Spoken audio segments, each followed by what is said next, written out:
밀랑 쿤테라 참을 수 없는 존재의 가벼움. 오부 가벼움과 무거움. 14. 기자는 그의 결심에 대해 보상이라도 하려는 듯 이렇게 말했다. 선생이 오이디푸스에 대해 쓴 글은 기막히게 좋았어요. 그의 아들은 볼펜을 건네주며 덧붙였다. 거기에는 테러와 같은 생각이 들어있었어요.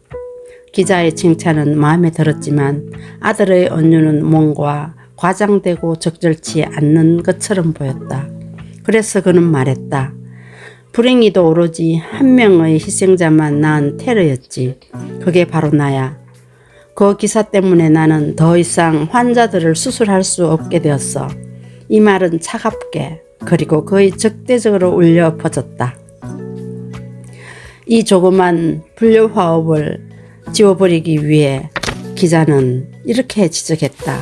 그러나 당신의 기사는 많은 사람들에게 도움이 되었습니다. 토마시에게 사람들에게 도움이 되다라는 말은 어렸을 적부터 의학이라는 단 하나의 행위와 동일시되었다. 신문 기자 하나가 누군가에게 도움이 되었던 적이 있었던가? 이 두 사람은 그에게 무엇을 믿고 하고 싶은 걸까? 그들은 그의 생활을 오이디푸스에 대한 한심한 생각에 한정했을 뿐 아니라 심지어 그가 체제의 면전에 대고 발언한 단순한 아니요라는 한마디로 축소해버렸다. 그는 말했다. 내 기사가 어떤 누구에게 도움이 되었는지 모릅니다. 그러나 나는 외과 의사 일을 하면서 적지 않은 사람의 생명을 구했지요. 다시 대화가 끊겼다. 이때 아들이 끼어들었다. 사상 역시 생명을 구할 수 있어요. 토마시는 아들의 얼굴에서 자기 자신의 입을 보았고 자기 입이 말을 더듬는 모습을 보는 것은 이상한 느낌이라고 생각했다. 아들은 눈에 띄게 힘들어하며 말을 이었다. 아버지, 기사에는 뭔가 대단한 것이 있었는데 그건 타협 거부였어요. 지금 우리가 잃어가는 능력, 선악을 명백히 구별하는 능력 같은 거죠. 사람들은 이젠 죄책감을 느끼는 것이 무엇인지조차 몰라요. 공산주의자들은 변명거리를 하나 찾았지요. 스탈린이 그들을 속였다는 겁니다. 살인자와 그의 어머니는 자기를 사랑하지 않았고 그래서 욕구불만에 빠졌다고 변명하는 꼴이지요. 그리고 아버지는 불쑥 이렇게 말했다.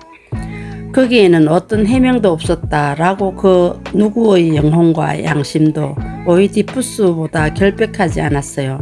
하지만 오이디푸스는 자기가 한 일을 보고는 스스로 벌했어요.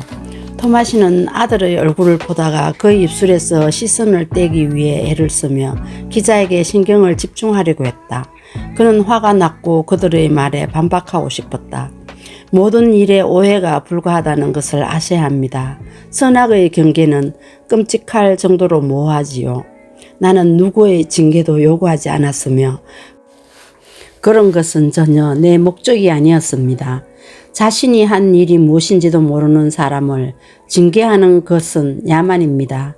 오이디푸스의 신화는 아름다운 신화죠. 그러나 그것을 이런 방식으로 이용한다는 것은 그는 뭔가 덧붙이려다가 그가 말하는 것이 어쩌면 녹음될지도 모른다는데 문득 생각이 미쳤다. 그는 몇 세기 후 미래 역사가들이 자신을 인용하길 원하는 것 같은 야심은 털끝만치도 없었다. 그보다는 경찰이 인용하는 것이 더 두려웠다.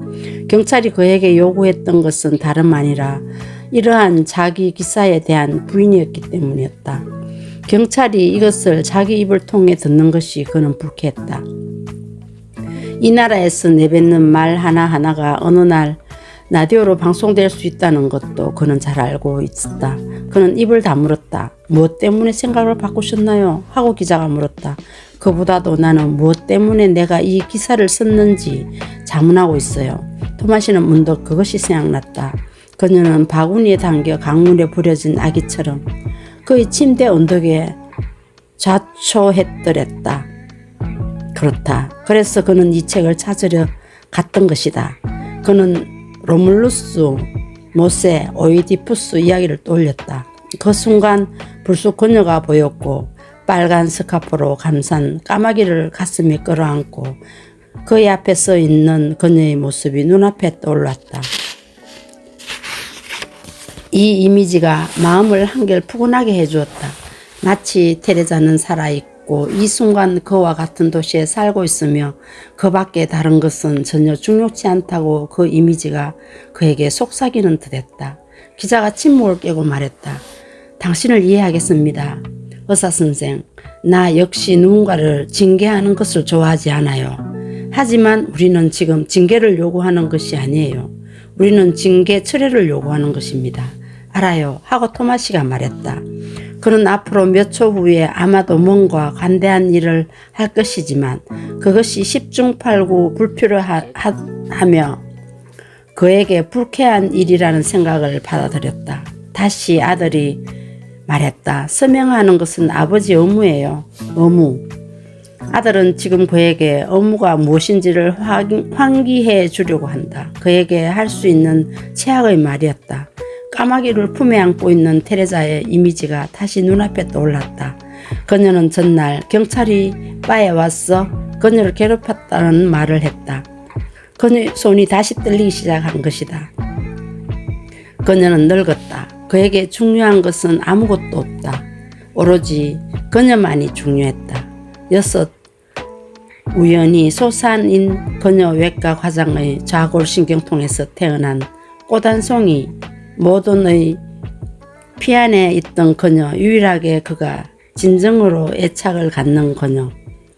서명을 해야 할지 말아야 할지를 아직까지도 고민하는 이유가 뭘까?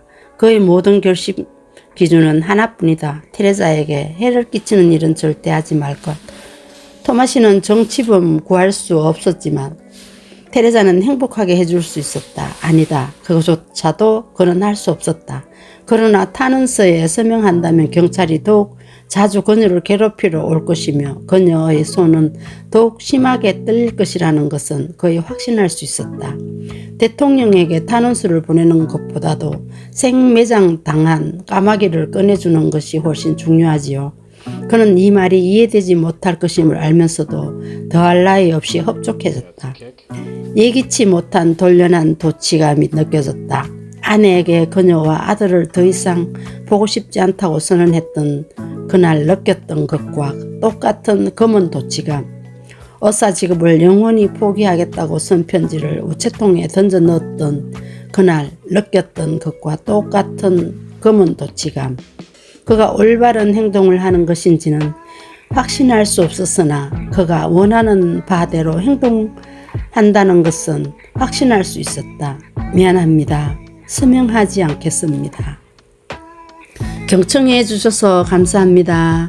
오늘 또 선물 같은 하루 보내세요.